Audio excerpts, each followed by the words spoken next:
Tommy Christopher is on the line with us. Tommy is the White House correspondent, White House media correspondent, White House reporter at Mediaite.com. And Tommy, and a good guy and a friend. Tommy, welcome to the program. Hey, Tom, thanks for having me. Glad to have you with us. You were very, very articulate and very outspoken in condemning the media's implication that this murder-suicide young man, and I prefer not to use his name on the program because all the studies indicate that other kids who may be thinking of committing suicide and going out by taking other people with them might be encouraged to do the same if their name becomes famous.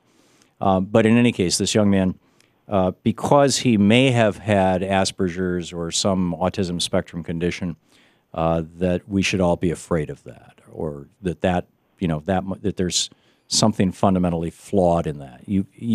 Let me just turn it over to you. You spoke so well. Well, if you go to Mediaite.com, you can see I've written. It's kind of exhausting. I've written 3 or 4 stories on this already, but there's been several degrees of awful reporting on this.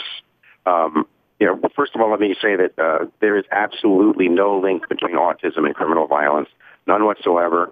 And there are a lot of myths and stereotypes about people with autism that are getting thrown around now by the media.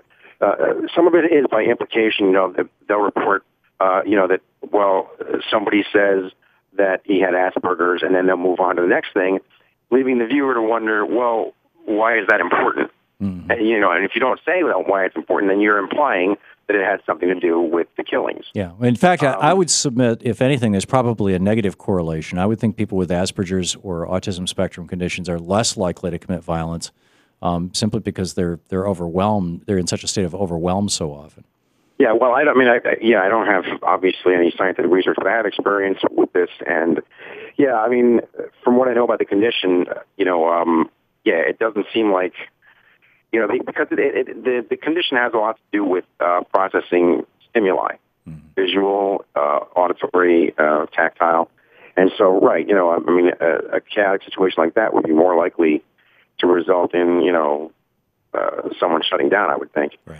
But but there have even been some media outlets that have been drawing more explicit and false links between autism and violence. There was a guy on Piers Morgan named Dr. Xavier Amador who said, this is a quote, he said that a symptom of autism is that something's missing in the brain, a capacity for empathy, which is not true. It's not even close to true.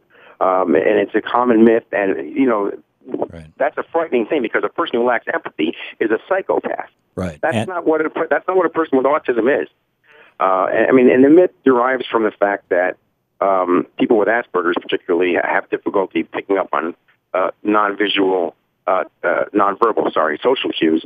So if they're telling you a story and you're not that into it, they might not know that. Right. That's not the same thing.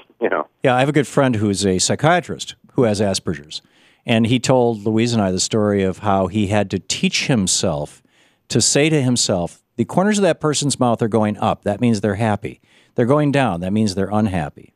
Right. But that doesn't mean that he didn't experience the emotions that they were experiencing once he was aware of them, which is empathy. And it doesn't mean that he didn't have his own emotions. He had them in huge quantity.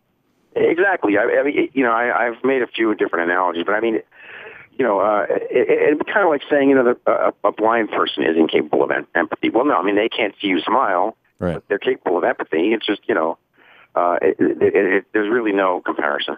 I actually, there was another, on 60 Minutes last night, Scott Pelley did the same thing. He said, he's interviewing these people. And let's also say that nobody knows for sure that this kid had Asperger's. The reporting on this has been poor. Right. It stems from a law enforcement leak, of which there have been many law enforcement leaks that have not panned out, that have been bad. And it's been confirmed through third-hand information.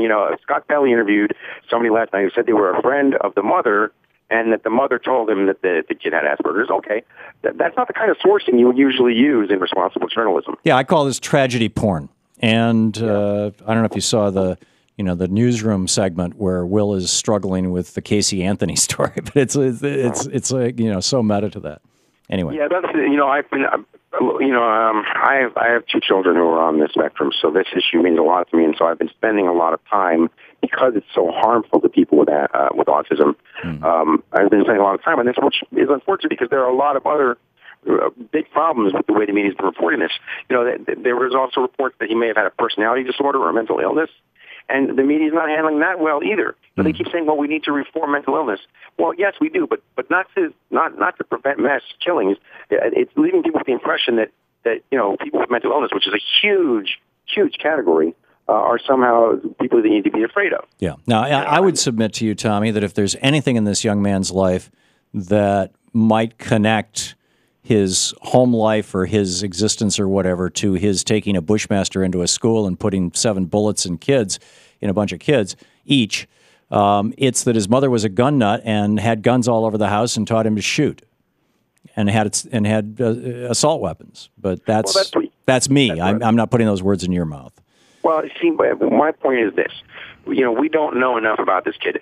If he had a mental illness, we need to know what it is before we can make judgments about it. Right. If he was a little depressed, well, that's not something that we're not going to go around and round up everybody who's a little depressed. Right. We don't know enough. What we do know enough about is the guns. We know that if he had not had the guns, there wouldn't be 27 people dead. There wouldn't be all those children dead. Right. And so that's really, I know that the media have 24 hours to fill, and but I really feel like this is sort of taking the focus off of where it should be. Once we find out more about what other things might have caused this, that's fine. Let's talk about it then. But right now, what we know for sure is that these guns are what caused this tragedy to be the tragedy that it is. Right. Otherwise, it would have been like in China where the guy attacked the kids and nobody died. Yeah. Because he attacked him with a knife. He didn't have, if that guy had had a Bushmaster, there'd be 33 dead kids in China. Instead, there's no dead kids in China, just a few, cuts that can be fixed up at the emergency room. Yeah, and I'm not one of these guys who likes to conspiracy theorize about the media. I don't think the media is trying to distract from the gun issue because they're under the thumb of the NRA or something. It's just sort of what is happening, though, because, every issue that I hear people talk about, well, why don't we improve security at schools? The schools my kids go to, each of them has an armed policeman at the front desk. There was an armed guard at Columbine. He hid. One armed policeman would have been able to do nothing against this guy. This guy had an arsenal. He would have been outgunned. And he was well trained. Yeah, and this kid was well trained. He had been turned into a professional killer.